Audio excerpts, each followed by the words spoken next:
largest masses in the body, but with the larger legs. And she has pleats in her hair. The rabbit has the pleats in the ears. So after working with statuary in end of 86, beginning of 87, I was invited to be in a show in Munster, Germany. Caspar Koenig, once every 10 years, does a show called Munster. I think it's happening this year. And it was a big sculpture show.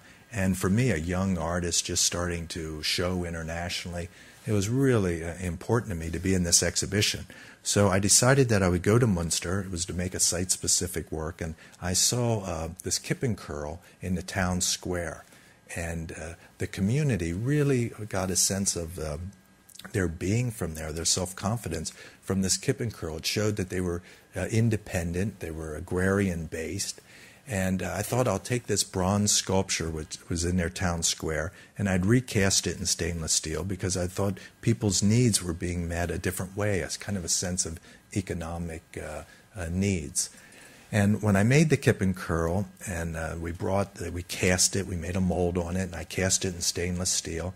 When they brought it, these sections out at the foundry, they banged it up against the wall before it was cooled. And because of that, it bent one arm and it twisted another leg, and it really became my Humpty Dumpty. My rabbit's ear was 3 inches too short, and it was a fiasco. And so I had to decide whether I was going to pull out of this exhibition or whether I was going to give the piece radical plastic surgery.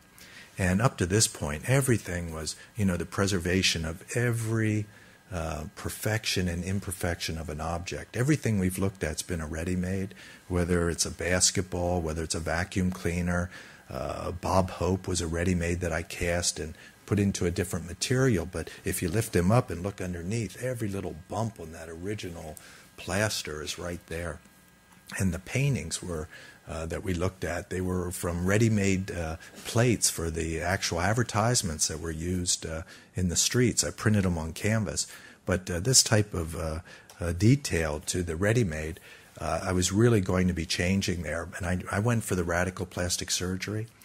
We brought in some really great steel workers, and they would heat it up till it's white hot, and bang, bang, bang, bend it, stretch a leg, bang, bang, bang, bend an arm. And in doing so, it completely liberated me. And I never worked with a ready-made object again until maybe about, 5 years ago. So everything from this point now is not a ready-made. It looks like a ready-made, but it just comes from a collaging of different images that I've seen, or changing different scales, but no actual image or model like this existed. I did it. This show was Banality, and Banality's 1988.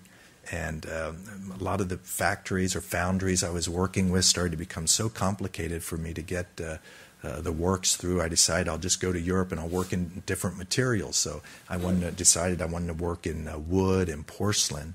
And I chose wood for the spiritual quality.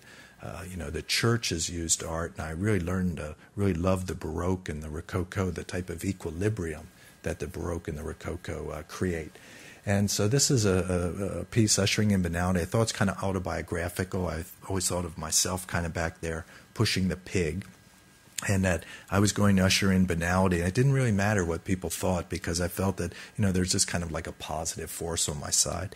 I kind of have different images of spirituality in the Banality show, because I felt that people needed the confidence of kind of authoritarian kind of theological type of figures sometimes, for them to be able to let go and to go with banality. And banality was a symbol of self-acceptance. I was really dealing with people's cultural guilt and shame, and I was using the metaphor of masturbation for this cultural guilt and shame. People have their own history. That's how people can either be debased through art, or they can be empowered. And I was trying to work in a vocabulary of empowerment, that the viewer, whatever their cultural history was, that it was perfect. There was no judgment against them. And so children learn about their bodies in the bathtub. So, and this is a reference like the urinal and Duchamp and everything, and kind of victimizer. But one of the main powers of Woman in the Tub deals with the bathtub and that experience of learning about one's body as a child.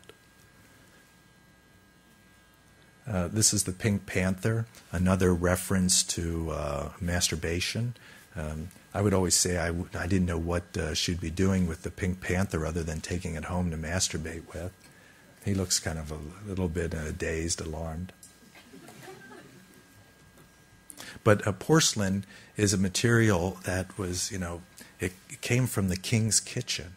I mean, it was an aristocratic material. Today it's completely democratized material. So we can all have porcelain. And so this was, again, a dialogue of just about trying to function objectively. And porcelain shrinks in the oven. It shrinks 19%, so it's a sexualized material because it remains kind of very tight in its surface. Michael Jackson in Bubbles was there as the Pieta. It's just a reference to Renaissance sculpture, and was there also as a spiritual figure that, it's all right, to go with banality. I had St. John the Baptist there. I had Buster Keaton, was from The General, was like Christ entering Jerusalem. And it was also to show the type of reverence that we give to a pop star today as, equal to what we would give in the past theologically to people. Or the attention we would give in theology to people. This was Baron Policeman. Baron Policeman is that Michael Jackson's a porcelain. This is a wooden sculpture. Baron Policeman's over 7 feet tall. And I always thought it's a piece that's a little bit about Hitler. And the bear seems to be sexually toying with authority, about ready to blow its whistle. And, I felt that in banality I was trying to rally artists to embrace the powers of communication. Even though people made, wonderful works and really communicating in the 70s and 80s. But there were certain times where a dialogue was almost like, manipulate somebody? No, how terrible that would be. And I was trying to have a dialogue that, these tools, to the power of art to present something, we should use all these tools, the tools of advertising or of communication, of manipulation, but that morality, comes along with that. So you just have to be conscious of your interaction with your community. After the Banality show, I remember I was invited to be in a show at the Whitney Museum. It was a show called Image World, and it involved things from the media. And so I decided that I would make a billboard, and I would incorporate this woman. I remember seeing in a magazine, I used her dress in Fate de Ver, Ilona Staller, Cicciolina. She was a porn star that was elected into Italian parliament. And I thought, I'll hire her as a model, and I'll just put myself into her kind of sets, into her photographs, into her kind of pornographic sets. And I'll just make it like we're making a film, and I'll call it Made in Heaven, starring Jeff Koons and Cicciolina. And so I hired her. I went out, I made this billboard, and we started to flirt with each other when we were there. I found her very attractive, a very beautiful woman, and a person with really two personalities.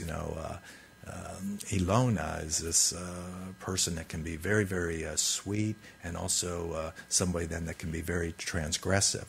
And I actually was kind of walking the talk. I accepted her history, her cultural history.